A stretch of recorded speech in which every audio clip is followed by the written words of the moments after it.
This press briefing comes at a sobering moment in our nation's history. Recent events in Oyo and Borno State, especially, and indeed in other parts of the country, have again tested our collective resolve as a people. The abduction of innocent school children and their teachers is not merely an attack on families or communities. It is an attack on the future of our nation, on education, and on the lives and the values that bind us all together as Nigerians.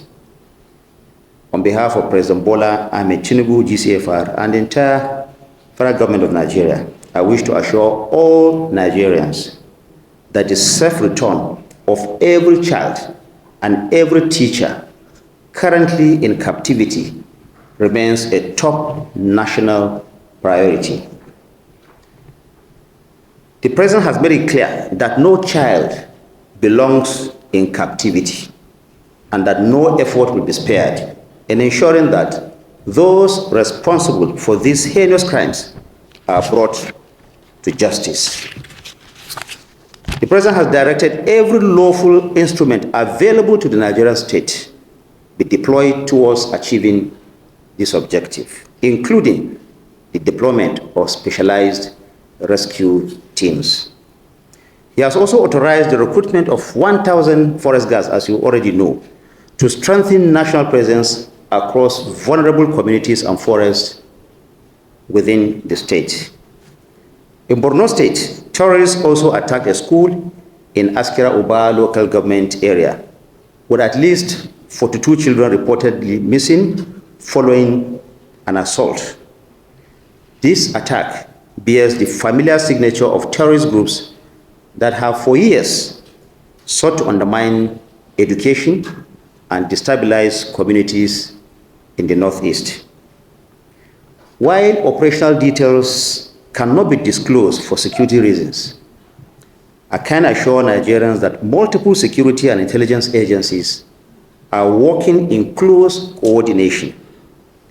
The Armed Forces of Nigeria, the Department of State Services, the Nigerian Police, the Office of the National Security Advisor, the Office of the National Counterterrorism Center, the Office of the National Intelligence Agency are all working collaboratively to ensure that these issues are resolved.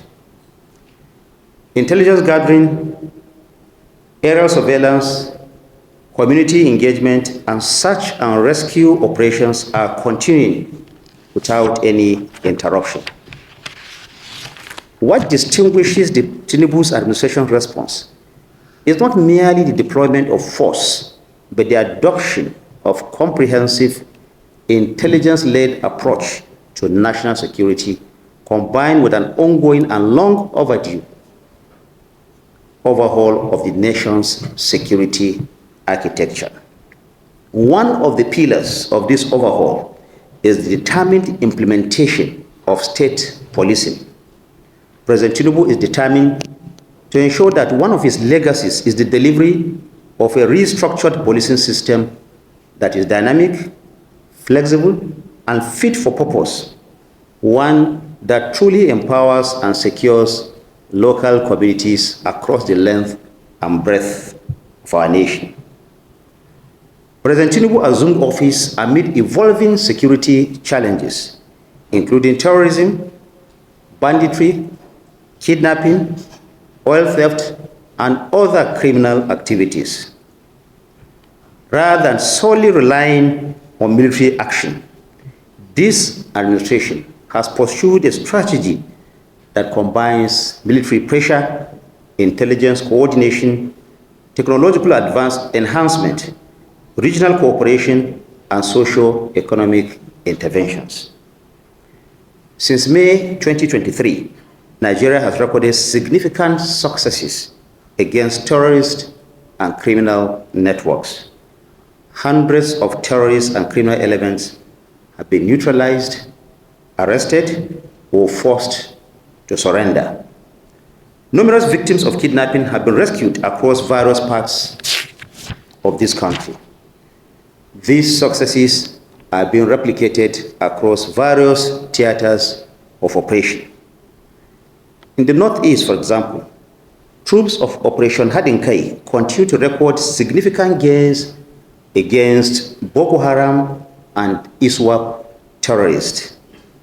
In the past week alone, the Nigerian Army and the Air Force, acting on credible intelligence, successfully repelled multiple infiltration attempts along the Kirawa, Pulka, and Ngoshe axis in Borno State.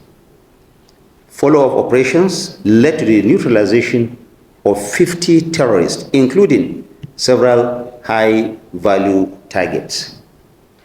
According to the theater commander, approximately 1,000 terrorist elements, including dozens of their leaders, were eliminated during the first quarter of 2026 alone, as troops sustained both offensive and defensive operations across the theater.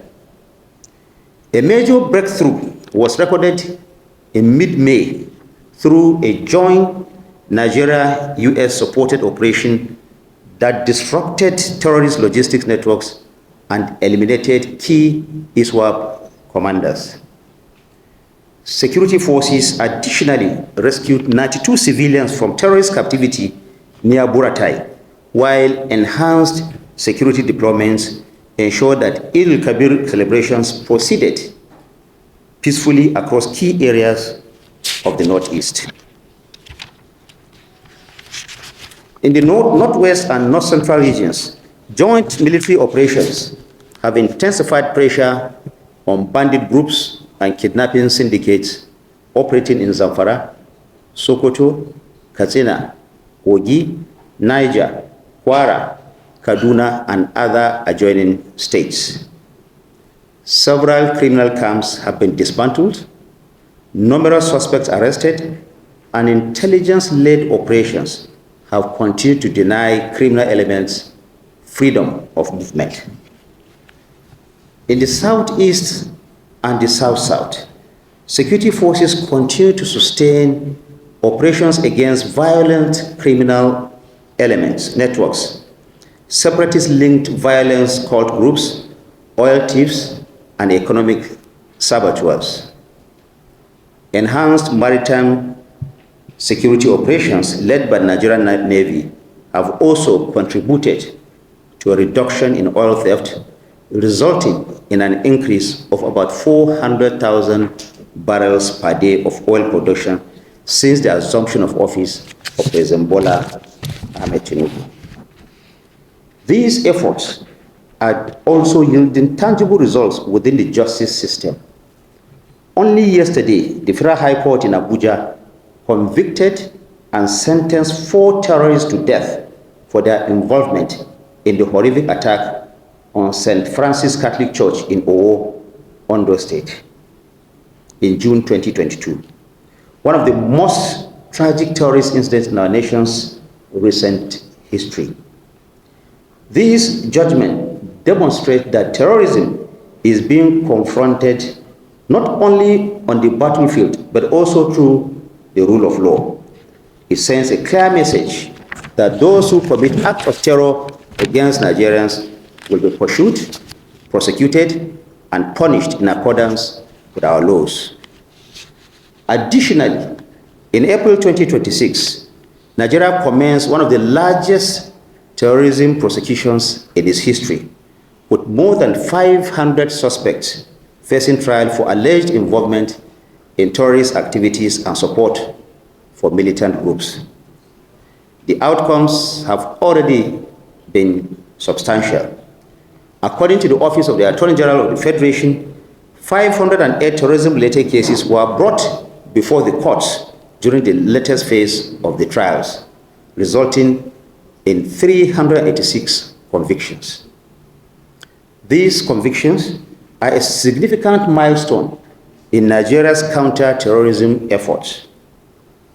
While no judicial outcome can erase the pain suffered by those affected, it reinforces public confidence that terrorism would not go unanswered. President Bola Ahmed Tinubu recognizes that terrorism has evolved into a transnational challenge requiring international cooperation. Consequently, Nigeria has expanded strategic security partnerships with friendly nations and international organizations.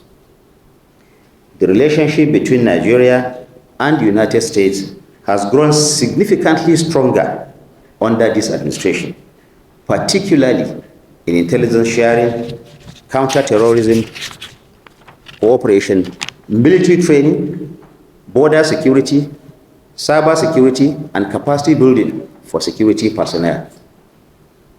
Beyond the United States, Nigeria continues to strengthen cooperation with countries across Africa, Europe, and the wider international community. Through regional frameworks and multinational security arrangements, our country is collaborating with neighboring states to prevent terrorist groups from exploiting our borders. Equally important is the strong collaboration between the federal government and the state governments. In the case of the Oyo abductions, President Tinubu has maintained close coordination with Governor Seyi Makinde and state security authorities. Both levels of government are sharing intelligence, coordinating rescue operations, and mobilizing resources towards securing the release of the victims. Governor Makinde himself has publicly affirmed that the federal government and the Oyo State government are working together round the clock to ensure the successful rescue of the abducted children and their teachers. This spirit of cooperation extends to Borno State, where federal security agencies continue to work with the state government and local authorities in addressing the security challenges facing communities affected by terrorism. There is a fundamental point to be made here, ladies and gentlemen, that the enduring solution to Nigeria's security challenges lies in shared and inclusive economic growth and shared prosperity.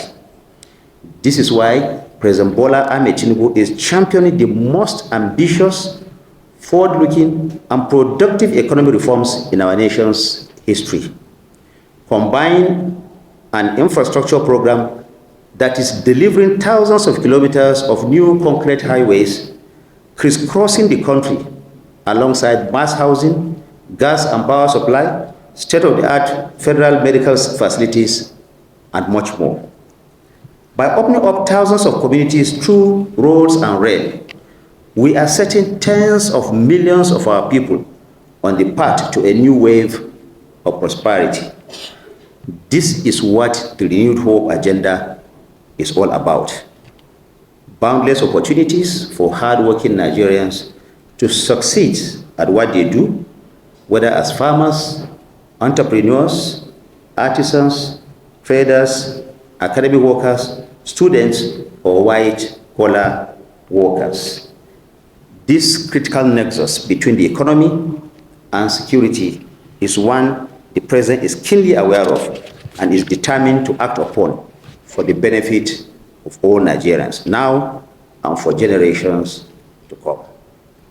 As I conclude, let me reiterate that the fight against insecurity cannot be won by any single institution acting alone. It requires partnership, trust, and a common purpose. Government action alone is not enough. Terrorists thrive on fear, they thrive on division, misinformation, public despair. Their objective is not only to kidnap or kill, it is also to weaken national unity and undermine confidence in our institutions. We must not allow them the space to succeed. In this regard, ladies and gentlemen, my colleague, the media, all of us have important responsibility here. Why it is essential to report accurately and hold government institutions accountable, we must be careful not to inadvertently amplify the objectives of terrorists by giving them undue prominence. Terrorist groups seek publicity, they seek fear, and they also seek psychological impact far beyond the immediate scene of their crimes. Responsible reporting, therefore, must be guided by professionalism, national interest, and all that you need to keep the nation together. We therefore urge the media, as I always do, that we must continue to exercise restraint. We must verify information before publication, and we must also avoid sensationalism. At the same time, all citizens, regardless of their political affiliation, must work closely with the government and security agencies by sharing credible information and reporting suspicious activities. Defeating terrorism requires a whole of society approach. Nigeria must remain secure and united, because only in an atmosphere of peace and stability can our democracy, economy, media, national aspirations continue to flourish. This is why the theme of today's briefing, Unite Against Terror, is so important. Whether in Oyo, Borno, Zamfara, Kaduna, Plateau, or any other part of Nigeria, an attack against one Nigerian is an attack against all Nigerians. Terrorism has no tribe. Terrorism has no religion. It also has no political affiliation. Its only purpose is destruction. As citizens, no matter where our interests lie, no matter where our political affiliations are, we must reject divisive narratives. We must support our security agents by providing credible information, and we must remain vigilant in our communities. Ladies and gentlemen, we must continue to promote national unity and strengthen the bonds that connect us as one people under one nation. To the families whose children and loved ones remain in captivity, I convey the assurances of President Bola Ahmed Tinubu. Your pain is our pain. Your government, our government, has not forgotten you. Every available resource is being deployed. Every security agency that is in this fight remains engaged. Every intelligence lead is being vigorously pursued. Nigeria has faced moments that are so difficult in the past and have emerged stronger. We shall overcome this challenge as well. We shall defeat terrorism. We shall protect our schools. We shall safeguard our children.